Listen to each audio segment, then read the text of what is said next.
ate Kafeero yalina enkola gye yali akolamu ebintu era abaali batamutegeera baali tebamutegeera. Kafeero ng'amanyi okwefuula anywedde atamidde n'okola buli gasiya yenna enkeera n'agamba nti nkugobye. Kumbe yabadde akutegeera. Ayinako ekintu kye yakola yeefuula atamidde ku Happyland awo neefuula najja neyeefuula yebakaawo mu ntebe eziri awo. Wabawo omuwala yamusowolamu ssente awo yeefudde abikoleza ki atamidde aweddeyo n'agira n'agwa ne wansi n'ava ku ntebe neyeefuula agwa wansi. Oli n'agamba kiwedde n'amusowolamu ssente. Kati omuwala gwe bayita Tattu ye ng'alaba bubi nnyo nga mukama we akoze ki atamidde amusitudde amusitudde amutereezezza amuzizza mu ntebe. Wamu ne Focus 256 webali nnyo okubeera nga tugoberera nnyo okubeera nga otulaba nkujjukiza bannaffe abatugoberera oba batuyambako okubeera nga tutambula nabo aba Focus Event Services bagamba nti beeyune bakukolera omukolo gwo bakuwe omukolo omulungi ddala ofune photography videography ofune juice making oyo juice omulungi ofune kye bayita cake making abantu abakola cake n'ogamba nti eno nagirya cake baking n'ojjukira nti ekituufu nalindidde ku cake naye ate yagundi gye nalya yali nungi nnyo. Banoonyeeko babe nga bakolera ku TikTok balinako omukutu baguyita Focus Event Services era bakolerako ebintu bingi ddala byesobola okubeera ngolaba ne bannaffe aba Focus Graphics and Branding bagamba nti wewe bawe bakubrandingire business yo bakuwe corporate uniforms, corporate t-shirts, stickers, banners, billboard, sign posts byonna business yo esobola okubeera nga eri branded bulungi era ng'omanya nakiki ky'oyinza okubeera nga ogiteekateekera. Sinza kwogera ku ebyo ne soogera ku bicycle kick bano basaale nnyo okubeera ng'ozza erinnya lya nnyinimu tereeza amakaago ng'osookera ddala kutereeza kisenge kuba wajja bagamba nti ekisenge y'empagi y'obufumbo buli weetagala obufumbo oba buwedde okugwa. So kojja kuyita agamba nti ajja kuwa akabicycle kick wona woli mu ggwanga kojja waliwo nsi gy'otaweerezamu kati okuggyako nga Russia Russia yokka n'ezo gundi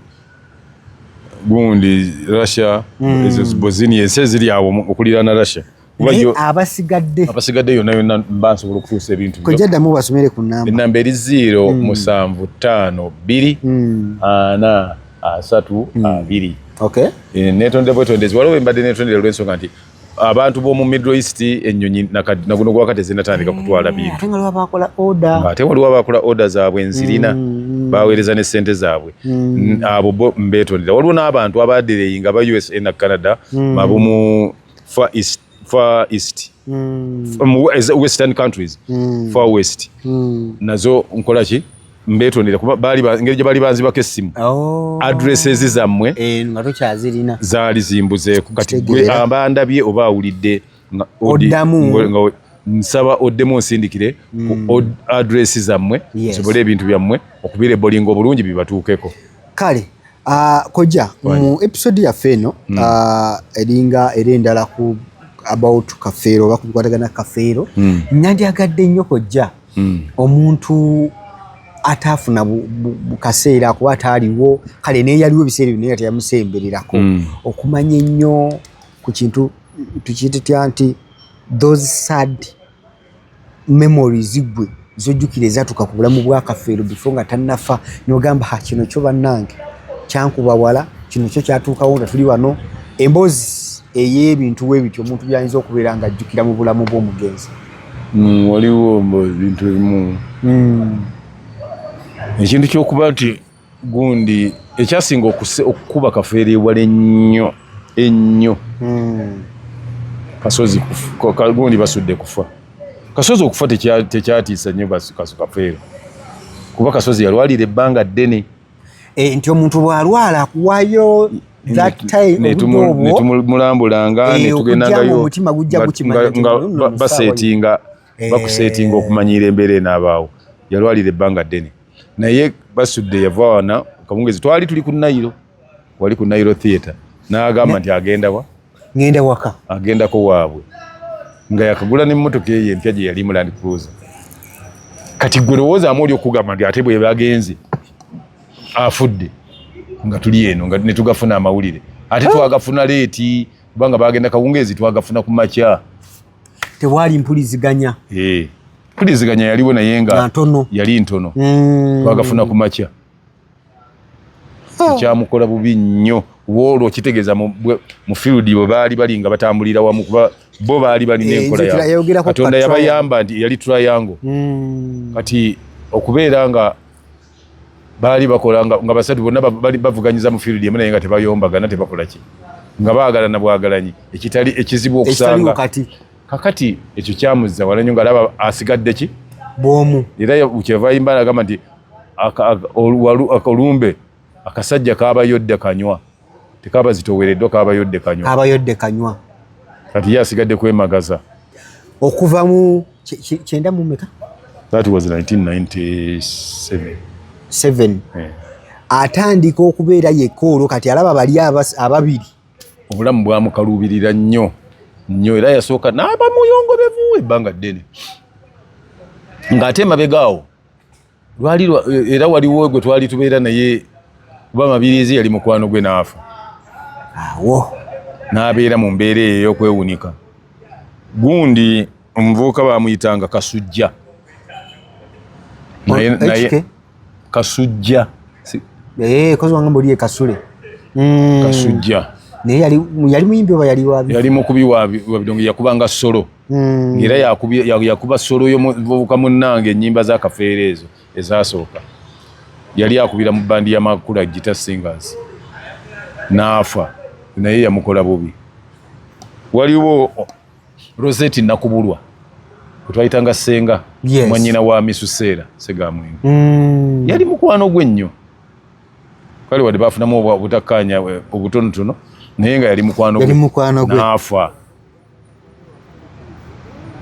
Awo kati kwe kwadda abo bakasozi omusajja naye yakuba oluyimba ennyimba za Walumbe yali ayina yazifulumyanga ayina kwe ziva n'aba nti yabeera mu bulamu bwe buti kyamuzza nnyo emabega ekirala ekyamuzza emabega ekyamukuba ewala ayinza okuba nga ne bwe yafiira nga kuba bwe yali anaatera okufa yakijjayo ng'alaba kimususseeko kitya n'ayimba oluyimba olwo nsonda nnya waliwo mwe yayimbira n'agamba n'oyimba n'olwe bayita ebisigala by'abafu oli omugamba nti alina abafu batambula nabo mu nju ne mu nju mulimu ebintu byaterekamu ku generative yavaawo eyo ababireeta bebamanyi gye byava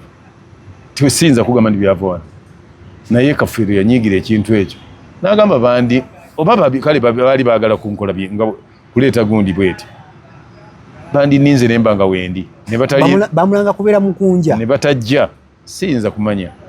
naye abajja ne bajja ne muleeta n'abasirikale naki nti bazze kunoonya bisigala byabafu ate ne mutwala ndongo genereeta biki nga bye bisigalirwa by'abafu kati naye nti bwe yeebuuza singa yaliwo kyali kijja mu kukola amakulu naye yali tewamanya ani yalukalukwe tewali yalumanya naye nga security yajja naye kyali nze namanya mu ntegeera yange nalowooza waliwo abaali baagala okukola defamation engeri gye yali agize awanisa ebbango ndowooza ne baagala balikkakkanya lyenkana eryentenzo olwali lwa mwaka ki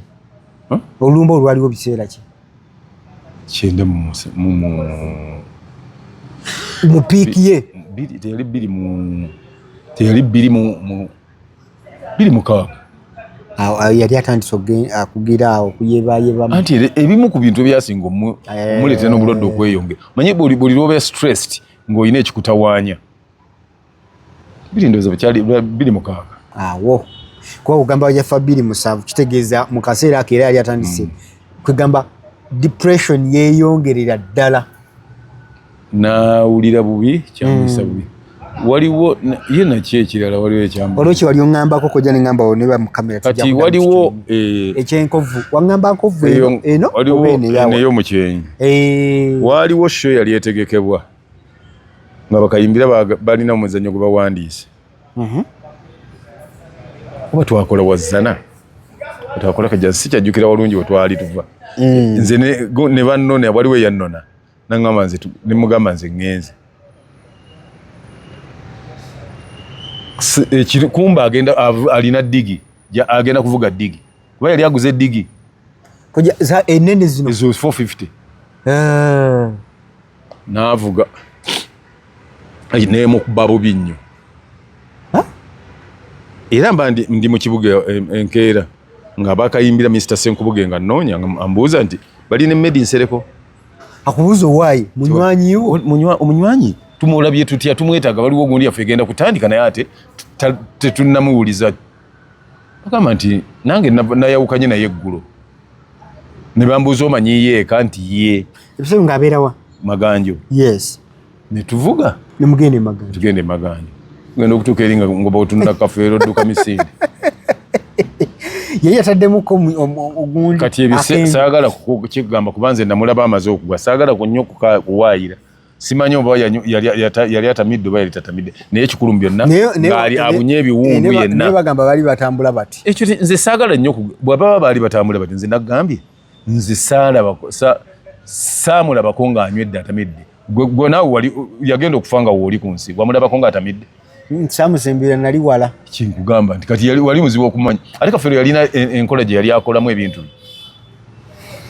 era abaali batamutegeera baali tebamutegeera Kafeero ng'amanyi okwefuula anywedde atamidde n'okola buli gasiya yenna enkeera n'agamba nti nkugobye kumbe yabadde akutegeera ayinako ekintu kye yakola yeefuula atamidde ku haperandi awo neefuula najja neyeefuula yebakaawo mu ntebe eziri awo wabawo omuwala eyamusowolamu ssente awo yeefudde abikolesa ki atamidde aweddeyo n'agira n'agwa ne wansi n'ava ku ntebe neyeefuula agwa wansi oli n'agamba kiwedde n'amusowolamu ssente kati omuwala gwe bayita Tattu ye ng'alaba bubi nnyo nga omwana mukama we akoze ki atamidde amusitudde amubuzeebuze amusitudde amutereezezza amuzizza mu ntebe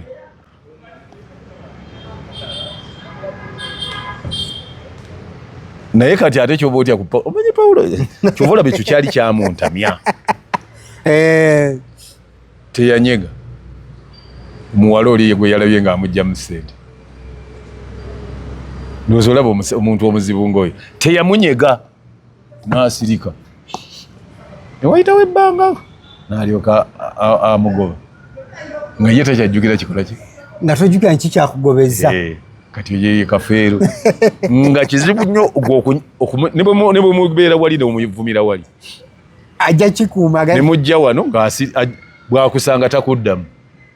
takinyeganako ne munyumya birala nga muli bulungi nnyo agamba namufuna era nga yagamba ensobi zikulwa abantu balamu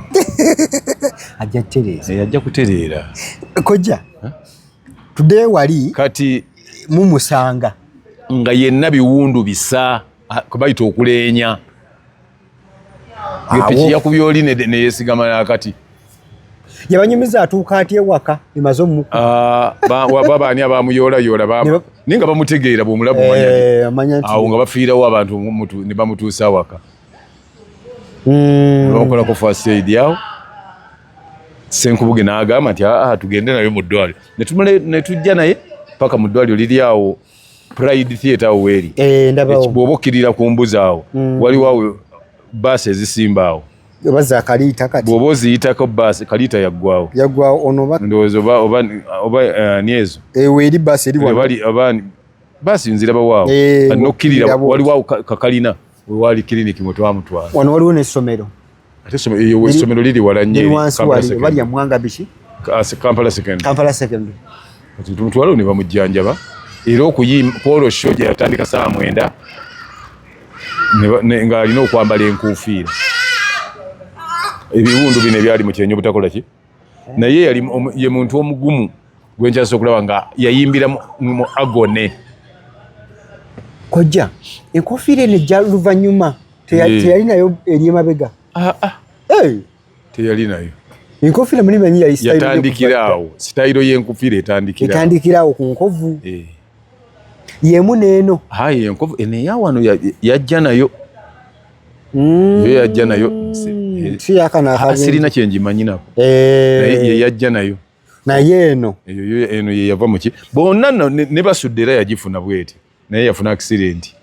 waliwo accident gye yafuna yali aguza akamotoka ka Daihatsu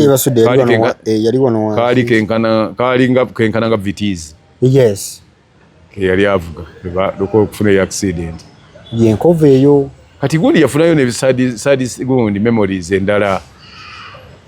Awo bisirikirwa waliwo yaddira n'abeera wali ku gundi. Awo nga akkirira ku MM ogimanyi? MM njiraba. Bw'oba okkirira ng'ogenda ovudde awabeera umeme yawe ku lw'ennateeti. Manya ku lw'okabuusu awo. Kabuusu ndabawo. Waaliwo awo emizigo egyali awo. Gundi we yali addukidde. Aliwa? Bisirikirwa. Nga waddukidde watadde waali. Wewe omunywanyi we yabeeranga Katumba. Gundi we yali. Mamuli. Si Mamuli. Gundi yali abeerawo Kalimu Nsubuga. Saava. Kalimu Saava, yes. Kati Kafeera ajja nga baatuuka bw'ati alaba omuvubuka ava mu nju gundi mwabeera. Bisirikirwa mwabeera akyanye awunye awisazze addayo. Alidde waya bakuyita kulya buuka. Alidde obuuka. Ati batambula agenze bisirikirwa amulengedde naye amugoberedde mugambe nti kakati ulita basajja muju biki bwanno nze sijja ddamu kujja eno mugambe nti Paul oyo gulaba ye muvubuka bulijjo gw'otuma okundeetera muganda wa Kalimu. Oyo muganda wa Kalimu nga lwakitegeera naye Paulo yagenda okukoma waate olunaku olulala nga tajajjukira luumu gundi mwabeera. Bisirikira mwabeera ebbanga lyonna lyabadde yali lyajjawo nga buli lwajja aba yeerabidde nti emirundi egimu nga ndowooza aba ataddeko airtime. Kakati bw'atuuka awo yakonkona walala kiro nno Matumbi Budda yali ava ku sso bw'akonkona bani abavuka abasulawo balowooza nti mubbi bayita bannaabwe nti bana omuntu mube bayita mwe mwali ne Kalimu Saava bafuluma bakwate eribbi agamti oyo si mubbi lyo. Paulo abadde azze eki ayagala wali wa Robina wano gwajazze mukazi waali awo yayita nayisibwamukko okuza amangu. Kalimu we yali osobola n'omukwatako. Kati zezo embeera z'omusajja yatambulirangamu nga tayagala mivuyo ng'anyiiza kuba nti tayogera ng'anyiiza olw'obutalya ng'anyiiza olw'oluyonjoyonjo ng'ate alina omuze gw'okwefuula atamidde so nga tannanywa ng'ategeera nti agamya nti kati eno embeera eri wano osaana kubeera ng'atamidde. Najja muyinza okwogera buli emu n'ayogera gy'ayogera nga ali wali nga yeefudde atamidde. Ye ng'abalaba agamba kati nno bano bakozesa biki koja mu biseera byebyo bye yabeeramu abayimbi bamanyi okubeera eyo backstage baŋŋamba ekibeera eyo kitokota mulimu abantu abaviira ddala mu mbeera backstage eyo okweyisaamu eggaali okweyisaamu yabeeranga atya mu mbeera za preparation ambu yamalanga ng'aba atudde wamu ng'era yamalanga engoye nga gundi amwambaza mangu ttatu yakolanga ku ngoye ng'amwambaza n'atuula emabega ku ntebe w'atudde bw'ati oba mu mufaliso we yeebase awo nga waava. Bwe tujja okupafominga ayingira mu gundi ng'olutuuka n'abeera gy'abadde emabega wa stage mu dressing room n'atuula eyo mpaka banamugamba waaye gw'ogenda n'avaayo. Nina akantu kembadde ndabaawo nga bali mu kigunda kya MTN. MTN teri kigunda kya MTN kyali kya Simba. MTN ekitaddemu ssente. Gundi amuyita MC bwe bamuyita ajja n'obwala waliwo omwana yagambye maama bazinyi b'ebiseera ebyo abawala baali basatu anti enyimba nga zitendekebwa bwe zinaba ziriko abazina nga babeerako nga bazina muteekako abazina lwakuba nti ennaku zino tewaliwo wano bandisi zikola concert zonna bandi ezisigadde zikola nankana zikola dance zikuba dance nebo mba mwakoze concert abazinyi babeerako kuba bye babazo balaga mwina nga timu y'abazinyi nga bo gwe abana bakyaliwo gye bali naye kati baakula bakazi bakulu n'abalenzi n'omu ku balenzi abali bazina yo yategeka okusaba kwe buli mwaka kubayita kibirige bali nga bajjaku nga bazija ne bajja nga bazina nga bolaba n'Africa erina abayimbi abazinyi nga bo bandi zonna ziba n'abazinyi kasiteba bandi koja ebigundi ebyo engeri gye byajjuzaamu okugeraageranya n'ebyessaawa zino tubita bidigida tubita biduula gwe kati kigire kuba oli Muganda kati kituuma erinnya bw'oba tomanyi babiyita omanyi mwasoma mu Luzungu anti nnoonya ekigambo ekijyawo ebidigida ebiduula ebivulu ebyo bye baakolanga ebiseera ebyo okusinziira banalabye vidiyo engeri gyabadde etambula nkulaga audience abantu babikola ki babanga bajjudde tukyalinawo saawa zino abayimbi bakyasobola oku attractinga oba okusikiriza ennamba y'abantu abangi bwe bati lwakubanga bye bakola tebiriimu naye bali balimbi bakola ebirimu bwe tulaba ndi babanga abayimbi aba Kafeero basudde Kasozi ne batuuza abantu bwe bati naye ate kati olwaleero oleeta abayimbi n'oleeta abayimbi 50 tekulya bonna tekulya azze kuyimba bazze kugeegeenya kuba bajja ku show bateekamu siddi tojja n'ennyimba ze zibaleeta ezo gwe lwakuba okutegeera kwe kukulemye bantu Bakafeero bwe bageranga ku show nga ebivuga bibeera ku stage ne bakuba ebivuga kati olwaleero abayimbi bagenda bonna we bagenza okuyimbira bateekamu siddi n'ageegeenya kyenjogerako tolowooza nti kyenjogera sikitegeera n'amayiminga kwe kugeegeenya ssebo ng'omwana wa Navaweri oyimba kati awo osuubira omuntu okujja lwaki tabeeraka ku ssimu n'abirabira ku ssimu ng'essimu yeetaaga sirinnya 10,000 kubaera kojja n'ekirala oteekako data wa 10,000 batukolera ne vidiyo ng'ovudde ne ku vidiyo kuba vidiyo tejja kukola kiri okulaba n'abantu abazze ku show nze nga show eri wali ogenda okulaba aba bakola ebitategeerekeka mbeera ku ssimu yange neteekako data wa 10,000 nesisasula 10,000 gyakuyingira kubeera ogenda tuukayo ageegeenye kaba kati tuvolaba kati nga shonga zino eno gye tugendako eyataakulaba akunyoma ataakulaba akunyoma egenda kubeerayo ngenda kuzomweza 31 July wali mu Sheraton Gardens abayimbi bonna abakadde bonna bajja kubeerayo n'olwekyo genda weerabire ku Hadija Namale Badani Mugula Kakumirizi Matia Luyima David Kizito Koloneri omuli weerabire ku omuyaye Ganja olabe ku mebazeyi b'ebbama kintabuli kijja kuba kijjobi ekyo si kintabuli kijjobi kati abo bo ebivuga bijja biba live yovolaba nti gundi zaabwe tiketi zaabwe ziba eba ya 200 kuba bazze kuyimba kuba bo bajja kuyimba kati ekireetera ekyo nabana abayimbi abayimba kati ekibaleetera kuba nti no bafuna problem bajerega abazimbi abakadde nti n'okuba oluyimba dakiika 10 bano balukuba oluyimba olw'eddakiika 10 nga tewali n'abazze okulaba nga teri asituka kuba byapakidde mu binyuma bw'onaakuba olw'10 nga temuli kigambo na kimu ani agenda obigumiikiriza olowooza King Saha nga yayimbye oluyimba nga lulimu lw'eddakiika 10 tebaluwuliriza baluwulira gundi bw'ayimba bulijjo ennyimba ze walukagga za ddakiika mmeka tebaziwuliriza era kati ndoza kuba walukagga bw'aba ayimba toyagala amale walukagga bw'ayimirira ku stage asabika ebigambo n'abiteekateeka bulungi kapo waba ayimba abantu tebawuliriza lwaki olowooza nebawuliriza bali abayimbira sekendi 45 ng'oluyimba luweddeko n'obuuza ayimbye ekintu waayi ayimbye lutemya lwaliiso ng'aleesa olulala mu ddakiika 4 ennyimba ze zonna ze yakafulumya obulamu bwe ziba ziweddeyo nababuza mbawe naye nga Ssemakula bw'aba ayimba yayimbye mu Bride and Groom 1 nendaba abantu nga bamugamba bugambi nti otoba nga ali atadde emimwa amalusu bamugamba nti bunire otoba ne bamujukiza ebikkako nti galawo boneti nga agitadde nga Ssemakula ayimba kojja mu mboozi zonna zino omusajja wange gwe nanyumirwa nyo bamuyitanga Kibijigiri oyo mwana ye erinnya lye Kajubi Godfrey Kajubi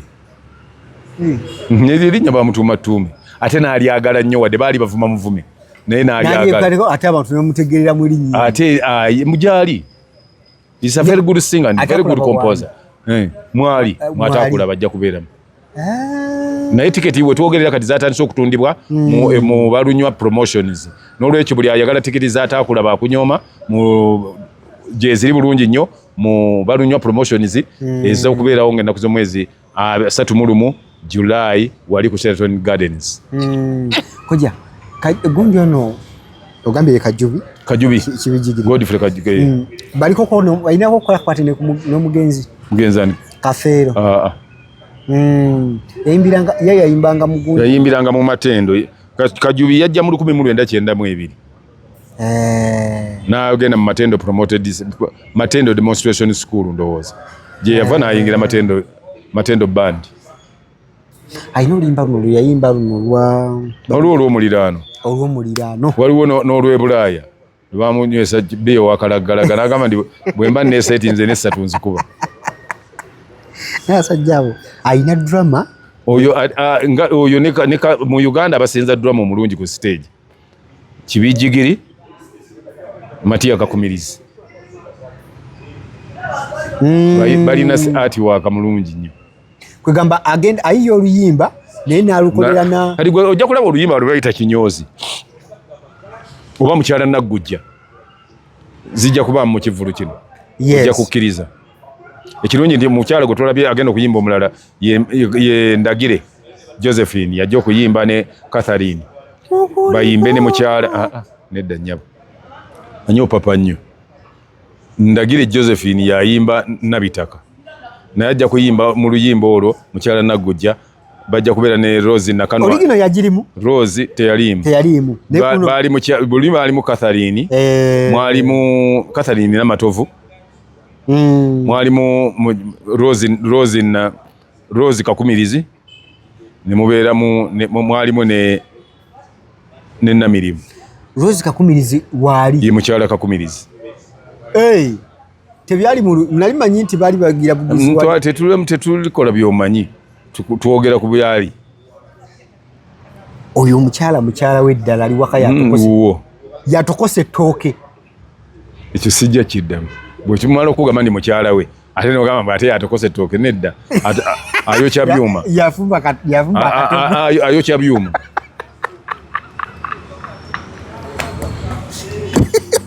nekojja ojja neddala ovuga sipiidi nnene gw'onvuga sipiidi okugamba nti oli mukyala we ate nobuuza nti ye wawaka nti omukyala we abeerawo ayokya byuma tafumba matooke akyemu akakulumirizi kojja sitole ya abatugoberera